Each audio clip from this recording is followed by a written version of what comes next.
சோர்ந்து போகாதே, சோர்ந்து போகாதே. கர்த்தர் உன்னோடு கூட இருக்கிறார். நீ கர்த்தருடைய வார்த்தையை நம்புவதால உன் தலைமுறைகள் அவருக்குள் ஆசீர்வதிக்கப்படும். அதனுடைய 2வது வசனத்துல வாசிக்கிறோம், உன் சந்ததி பூமியில் பலத்திற்கும் செம்மையானவருடைய வம்சம் ஆசீர்வதிக்கப்படும்.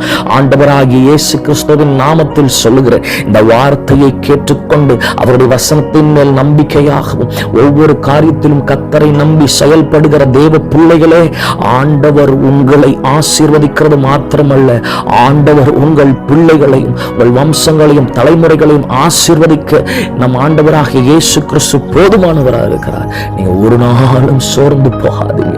நீங்க ஒரு நாளும் எதை கண்டும் குறுகி நிற்காதீங்க. கர்த்தர் உங்களோடு கூட இருக்கிறார். உங்கள் காரியங்களும் நாட்களில் ஜெயமாக மாறும்.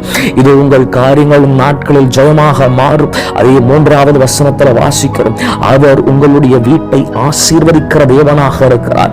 அவர் உங்களுடைய வீட்டை ஆசீர்வதிக்கிற தேவனாக இருக்கிறார். அவன் ஒரு நாளும் கிறிஸ்துவை விட்டு விலகாதிருக்கிறபடியால், அவன் ஒரு நாளும் தேவனை விட்டு விலகாதிருக்கிறபடியால், இதோ அந்த விலகாதிருக்கிற தேவன் உங்களோடு கூட இருந்து நிறைய நன்மைகளை சுதந்தரிக்க தேவன் கிருபை செய்வார். சபையே, சோர்ந்து போகாதிருங்கள், சோர்ந்து போகாதிருங்கள். அந்த தேவனாகிய கர்த்தர் அநேக நன்மைகளால் சமாதானத்தால் கர்த்தர் நிரப்புவார்.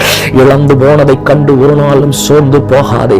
இழந்ததை பார்க்கிலும் தேவன் உனக்காய் திருப்பி தருவது இரட்டிப்பாயிருக்கும். உன் இழந்து வந்த எல்லாவற்றையும் பார்க்கிலும் தேவன் உனக்காய் தருவது அது மிக பெரிய ஒன்றாக இருக்கும். நீ நினைப்பதற்கும் ஜெபிப்பதற்கும் அதிகமாய் ஆசீர்வதித்து உன்னை உயர்த்துகிற கர்த்தரால் பெரிய நன்மை உன்னிடத்தில் வந்து சேரும்.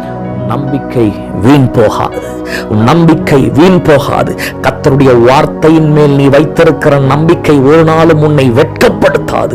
உன் சூழ்நிலையை மாற்றி, உன் நிலையை தேற்றி, இதோ ஆண்டவர் உன்னை பிரகாசமாய் மாற்றுவார்.